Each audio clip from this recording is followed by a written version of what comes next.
Hi, we're Tim and Sara Whiteway, and we're from Sydney, Australia. I was 13 weeks pregnant when we discovered that our baby had trisomy 18, which is a life-limiting condition. On the day of our diagnosis, we were counselled by a number of geneticists and obstetric doctors who all presented a universal argument and a general guidance for us towards terminating the pregnancy. What followed, was just a period where we were,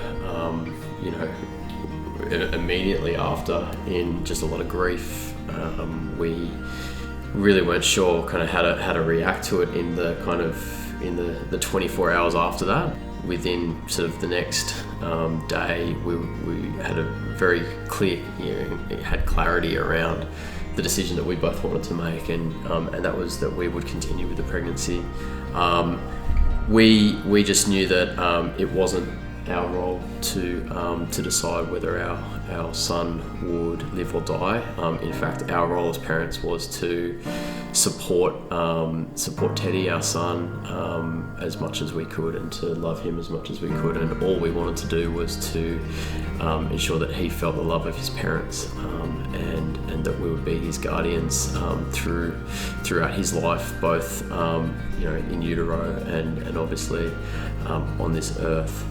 And so then what came after that, was a period where we were just looking for information, and Sarah really led the charge. She did a lot of research, kind of was drawn to one of her more native platforms of Instagram. And through that journey of finding families, Sarah came across Able Speaks, and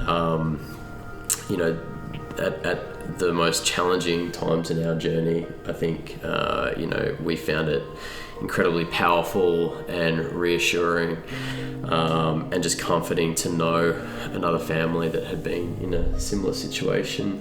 Yeah, and it was nice to know that other people had gone through it before us, and they gave their children a name and gave their children an identity, and so that people could relate to that. And I think that was important for us. So at that point, we found out the gender of the baby, and then we named him Theodore. And then we basically started creating things to create that identity around him, and allowed people to really relate with who Teddy was to us, and just a part of our family and a part of our friend group and all of that kind of thing. So that was really important to us, and seeing that Kelly and Daniel had done that with Abel had really motivated us to do that with our son as well. Yeah, and I think that was definitely one of the many key things that Kelly and Daniel did to support our family during that time, was just helping us to, in times where we couldn't really even think straight and make decisions like that, to have, a really clear view of things and some guidance on, hey, you guys might want to consider doing this or consider doing that to help make memories, because they are things that if we hadn't have been told that, we'd probably be wishing we had done that at the time.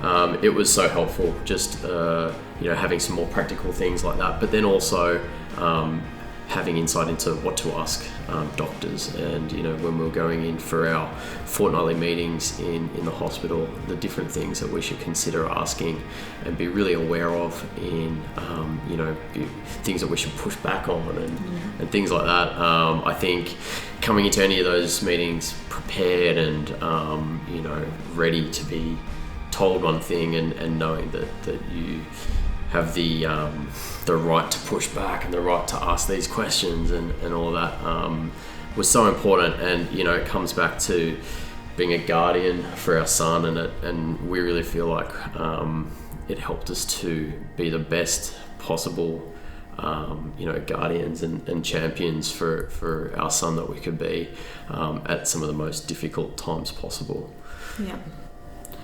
We finally met our son Teddy on April 6th at 4:18 p.m. and he lived for 15 precious moments, and those were the best moments and time with him. And I think that we really learned a lot about love and about loving our children in a new way. It was so reassuring, the decisions that we had made, all of the work that we had put in to get to that point, felt like it paid off. And I think even though, in general it seems like a very short period of time, it was, such a beautiful time with our son. The perspective that's given us just in our ongoing role as parents to protect our children, to be their guardians, to be their advocates when they can't do so for themselves, is incredibly strong. And